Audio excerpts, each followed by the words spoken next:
Existe um sobrenome brasileiro que começou como lama, literalmente, como argila, como barro, como a terra mais ordinária que existe. E esse mesmo sobrenome foi trazido ao Brasil por uma das famílias mais poderosas da Europa renascentista. Passou por um engenho de açúcar que ainda existe em São Paulo. E hoje está espalhado por milhões de brasileiros que jamais imaginariam que carregam no nome um fragmento da cidade de Bruges, na Bélgica do século XV. Essa é a história de 10 sobrenomes que nasceram dentro das primeiras vilas coloniais do Brasil. Vilas que ainda existem até hoje.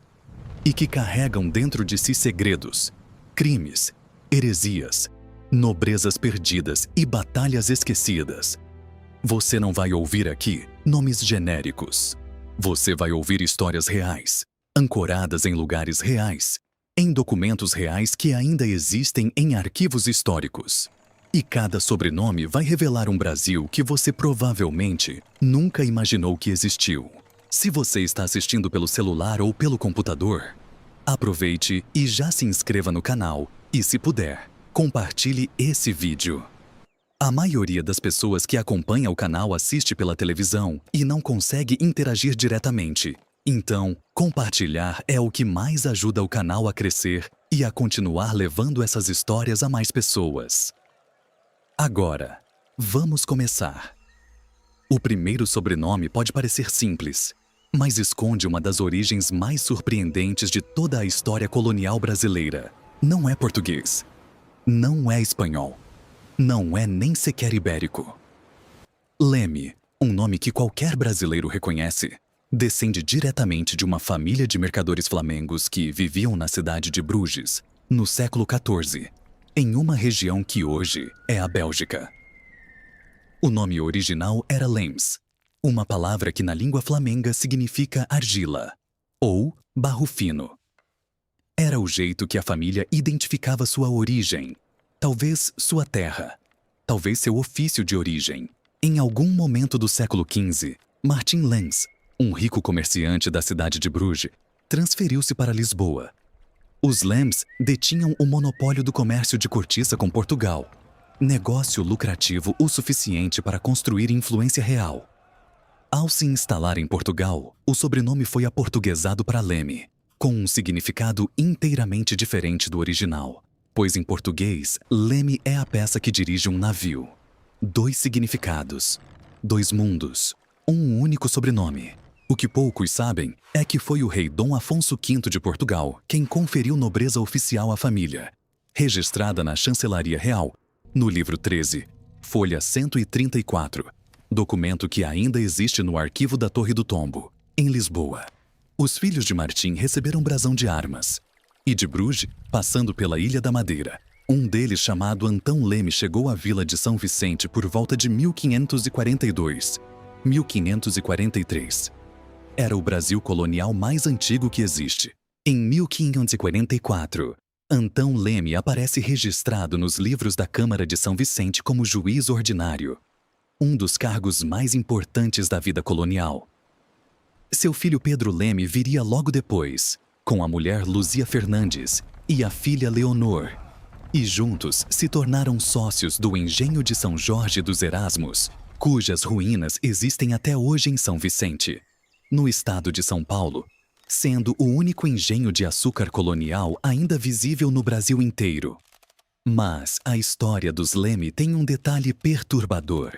Pedro Leme, segundo documentos de genealogia e inventários coloniais analisados por pesquisadores da Fundação Pró Memória de Campinas, teve 14 filhos naturais com mulheres indígenas. Quando morreu, o juiz dos órfãos da época precisou abrir inventário para repartir a herança entre todos eles. 14. Na tradição colonial, os filhos com mães indígenas eram chamados de mamelucos, e muitos carregavam o sobrenome do pai. Resultado: os Leme se espalharam pelo interior paulista com uma velocidade que espantou genealogistas por séculos.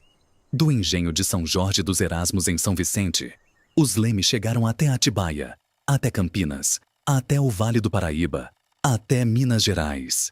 E um dos descendentes mais famosos da família foi o bandeirante Fernão Dias Pais Leme, o caçador de esmeraldas, cujo nome ainda é carregado por uma das principais avenidas de São Paulo, E se os Lemes chegaram pelo litoral sul, a próxima família chegou pelo litoral norte da Bahia e foi acusada de um dos crimes mais graves que existiam no mundo colonial.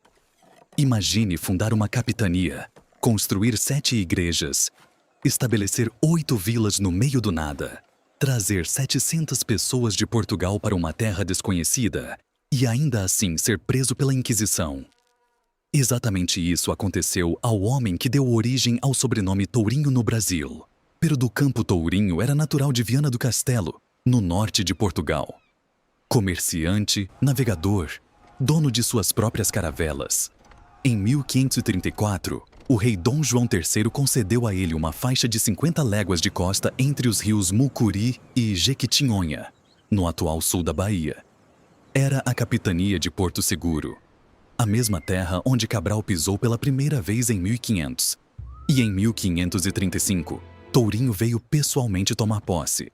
Trouxe consigo não apenas soldados ou administradores, trouxe agricultores do Minho e da Madeira, padres, pilotos, mestres de ofícios, parentes, cunhados.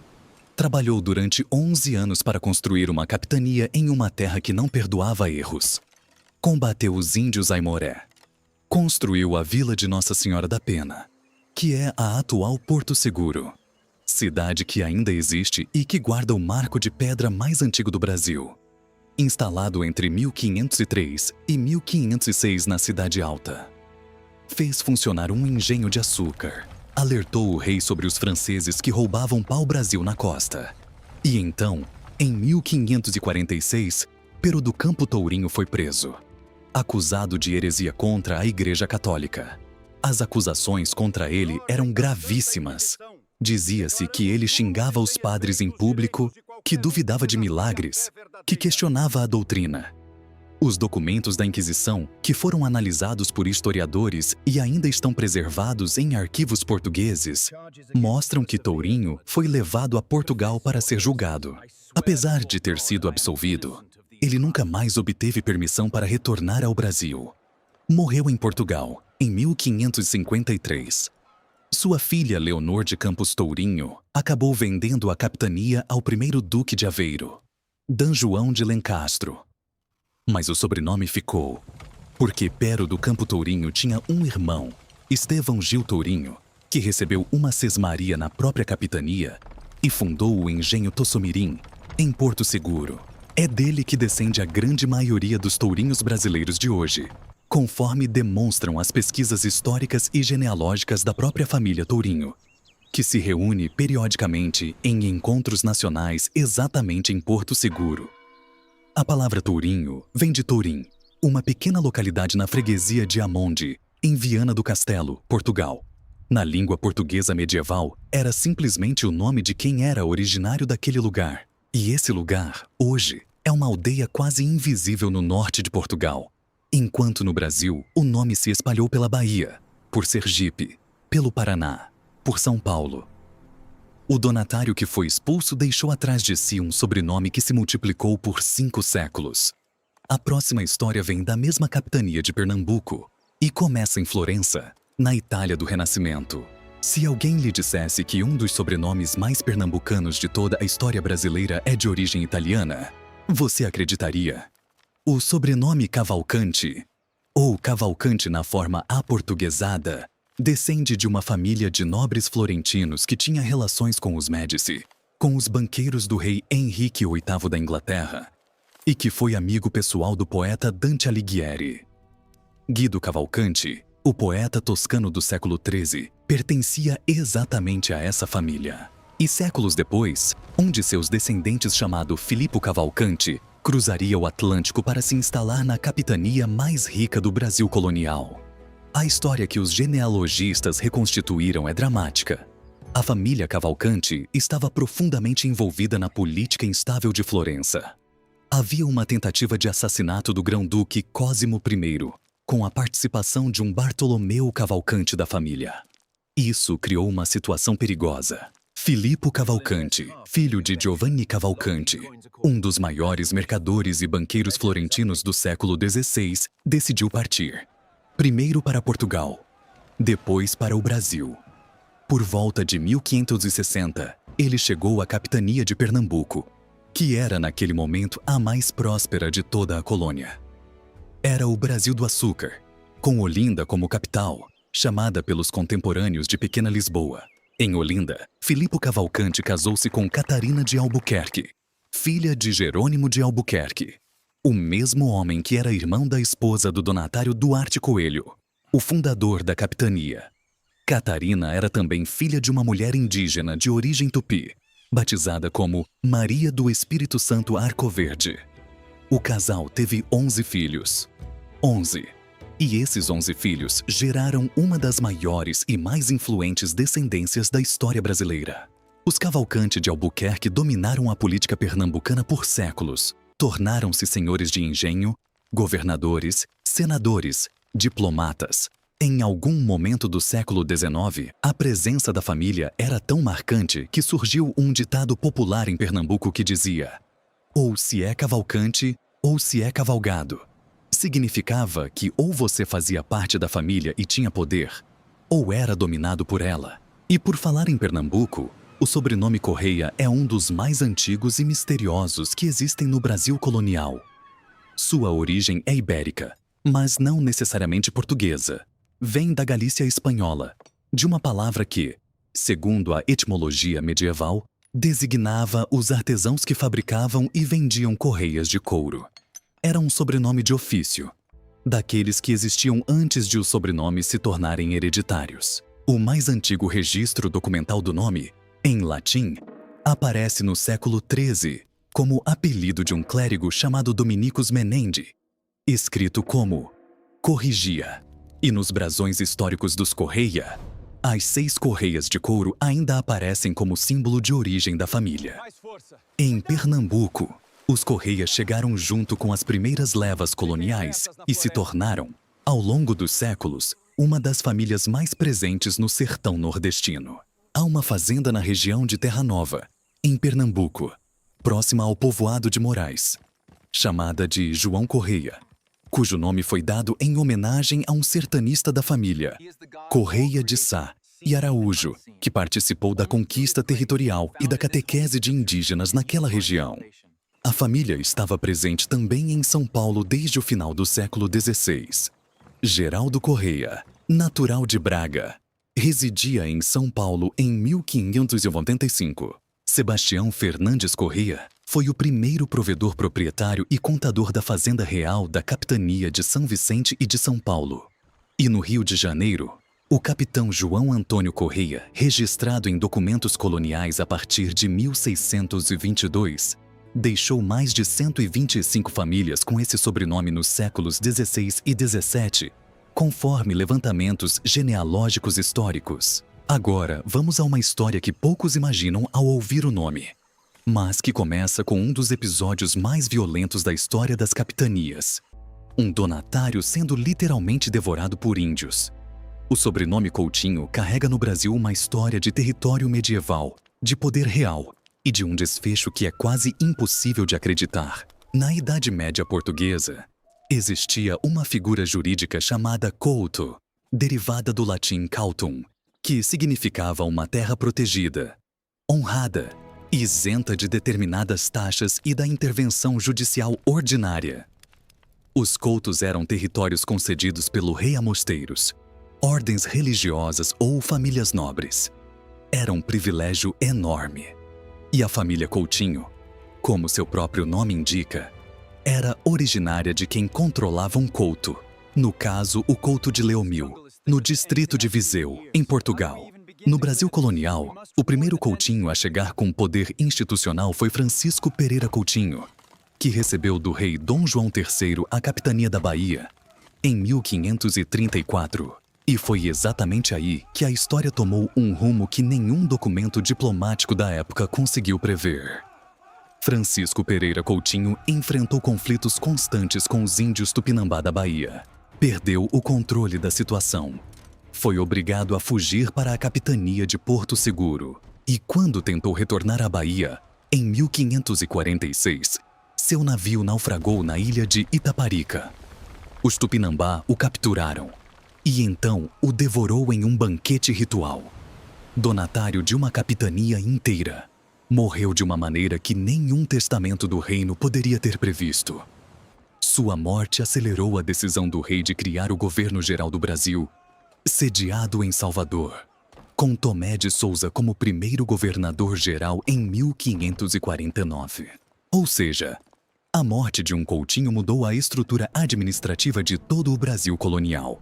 E por falar em nomes que carregam poder colonial, o sobrenome Albuquerque é talvez o que mais concentra, em poucas sílabas, a história da conquista do Nordeste brasileiro. O nome vem de um lugar. Albuquerque é uma pequena cidade na Espanha, no extremo oeste da Extremadura, na fronteira com Portugal. Em latim medieval, Albus Quercus significava carvalho branco, a árvore que dominava aquela paisagem. E a família portuguesa que adotou esse nome foi a mesma que forneceu ao Brasil colonial dois dos seus personagens mais decisivos. Jerônimo de Albuquerque chegou a Pernambuco em 1535, junto com o donatário Duarte Coelho, que era casado com sua irmã Dona Brites de Albuquerque. Em Pernambuco, Jerônimo não apenas administrou a capitania junto com o cunhado, mas também se uniu a uma mulher indígena de origem tupinambá, batizada como Maria do Espírito Santo Arcoverde, e com ela teve uma vasta descendência. Os historiadores coloniais chegaram a chamá-lo de Adão de Pernambuco. Tamanha foi a influência de sua linhagem no desenvolvimento do Nordeste. Pelos filhos que teve com Maria, Jerônimo de Albuquerque é ancestral direto do presidente Floriano Peixoto e, por uma de suas filhas, é também ancestral do Marquês de Pombal, o mesmo primeiro-ministro português que um dia expulsou os jesuítas do Brasil. Agora vamos à história de um sobrenome que nasceu de um segredo. Um homem que apareceu no litoral paulista como se tivesse surgido do nada, que ninguém sabe exatamente como chegou ao Brasil nem por que veio, que viveu décadas entre os índios e que foi expulso da missa pelo próprio padre. João Ramalho era português, natural de Vouzela, no distrito de Viseu, Portugal. Os pesquisadores acreditam que chegou ao Brasil por volta de 1512, possivelmente como degredado, possivelmente como náufrago, possivelmente como voluntário de uma expedição exploradora. Ninguém sabe com certeza. E essa incerteza durou 500 anos. O que se sabe com certeza é que em 1532, quando o capitão Martim Afonso de Souza chegou ao litoral de São Paulo para fundar a capitania de São Vicente, encontrou João Ramalho vivendo entre os índios tupiniquim havia pelo menos 20 anos. Ramalho falava a língua deles. Era casado com Bartira, filha do poderoso cacique Tibiriçá. Podia reunir, segundo relatos da época, até 5.000 guerreiros indígenas em um único dia. Era o homem mais influente do Planalto Paulista. E foi ele quem guiou Martim Afonso de Souza pela trilha dos Tupiniquim, subindo a Serra do Mar, mostrando ao colonizador o interior da terra que se tornaria o estado de São Paulo. Em 1553, o governador Geral Tomé de Souza transformou o povoado de Ramalho no alto do Planalto em uma vila oficial, Santo André da Borda do Campo, o primeiro município do interior do Brasil, fora do litoral. João Ramalho foi seu primeiro alcaide, cargo equivalente ao de prefeito. Mas os jesuítas que chegaram à região ficaram escandalizados com ele. O padre Manuel da Nóbrega escreveu em carta de 1553: toda a sua vida e a dos seus filhos é conforme a dos índios. Ramalho foi expulso de uma missa pelo padre Leonardo Nunes. Seu primogênito André partiu para agredir o padre. A situação degenerou a tal ponto que o nome de Ramalho passou a ser associado à heresia e ao paganismo. Em 1560, o governador-geral Mendes Sá ordenou que a vila de Santo André da Borda do Campo fosse extinta e sua população transferida para o Colégio de Piratininga, que se tornaria a cidade de São Paulo. E agora, chegamos ao sobrenome que carrega no nome a própria ideia de fundação. O Coelho foi quem fundou Pernambuco. Duarte Coelho Pereira nasceu em Portugal, filho bastardo de Gonçalo Coelho, e passou décadas nas guerras e no comércio da Índia e da África. Em 1534, o rei Dom João III premiou seus serviços com a doação de 60 léguas de costa no nordeste do Brasil. A capitania de Pernambuco que ele batizou de Nova Lusitânia. Em 9 de março de 1535, Duarte Coelho desembarcou na feitoria entre Pernambuco e Itamaracá. Fundou a vila de Igaraçu, onde construiu a Igreja dos Santos Cosme e Damião, considerada a mais antiga ainda em funcionamento no Brasil inteiro. Depois seguiu para o sul.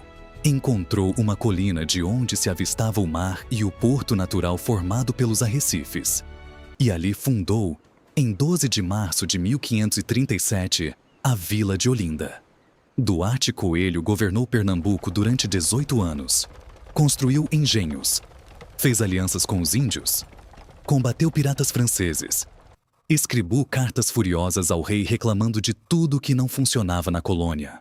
Foi tão bem sucedido que Olinda ficou conhecida como cabeça do Brasil, mais importante que Salvador em certos momentos do século XVI.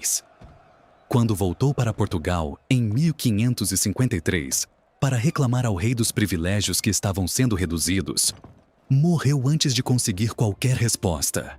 Quem assumiu o governo foi sua esposa, Dona Brites de Albuquerque, que governou Pernambuco com mão firme. O sobrenome Coelho em Portugal vem de uma referência topográfica medieval a lugares associados ao coelho, o animal, e era comum no norte de Portugal.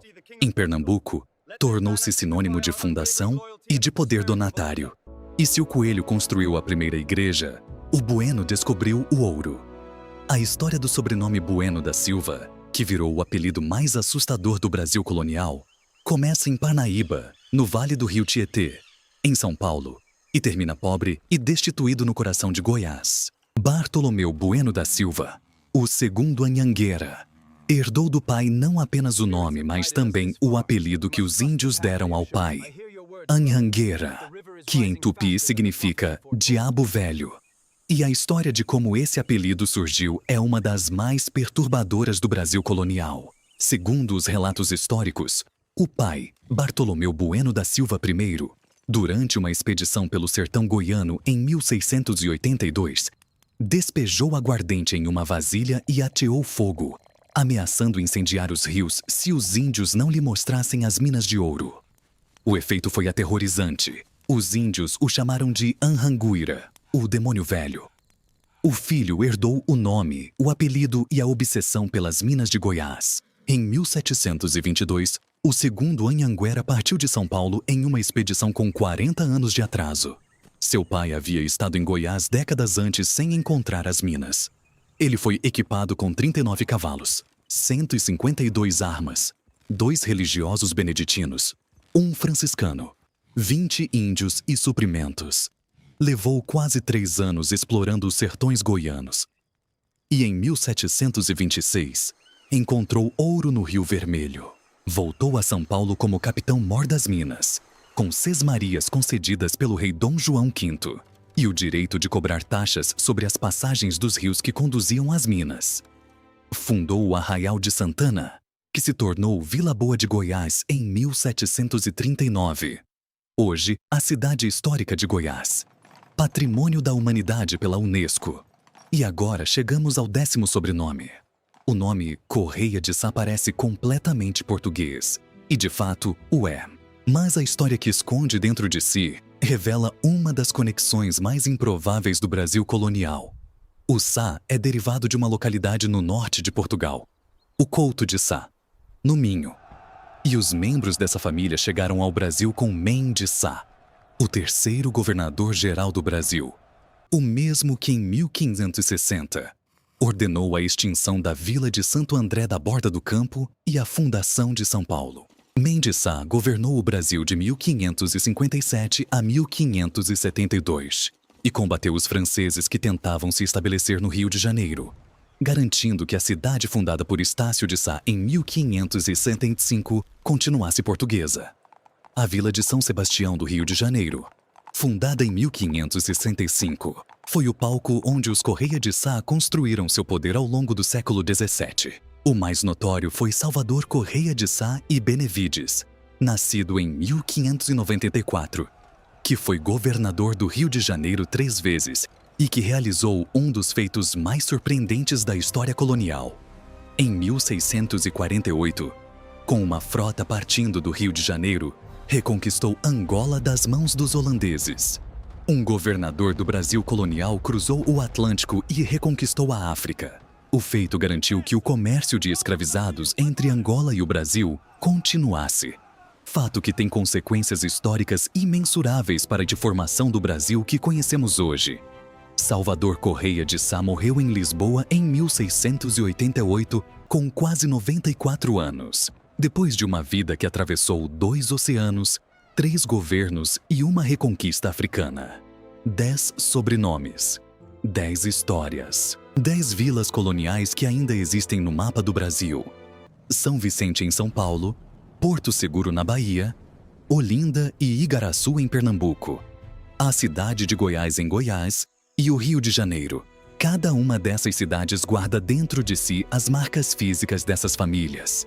O engenho de São Jorge dos Erasmos em São Vicente, a igreja dos Santos Cosme e Damião em Igaraçu, a cidade alta de Porto Seguro com seu marco de pedra, as ruas históricas de Olinda, o centro histórico de Goiás e as igrejas barrocas do Rio Colonial. E em cada uma dessas pedras existe um nome de família que cruzou o oceano, que sobreviveu à Inquisição, às guerras indígenas, à ocupação holandesa e ao colapso das capitanias. O que esses 10 sobrenomes têm em comum é que nenhum deles chegou ao Brasil por acaso. Cada um veio com uma intenção: de construir, de conquistar, de sobreviver ou de fugir de algo que existia do outro lado do oceano. E em todos os casos, o Brasil colonial os transformou em algo diferente do que eram antes. Os Leme, que eram flamengos, viraram paulistas. Os Tourinho, que eram comerciantes do Minho, viraram donatários expulsos pela Inquisição. Os Cavalcante, que eram nobres florentinos, viraram senhores de engenho nordestinos. E os Ramalho, que chegaram ao Brasil como um mistério, continuam sendo, 500 anos depois, exatamente isso. Uma pergunta sem resposta definitiva. A história do Brasil está escrita nos sobrenomes das pessoas. E essas pessoas estão espalhadas por cada cidade, por cada vila, por cada bairro do país. Basta saber onde olhar.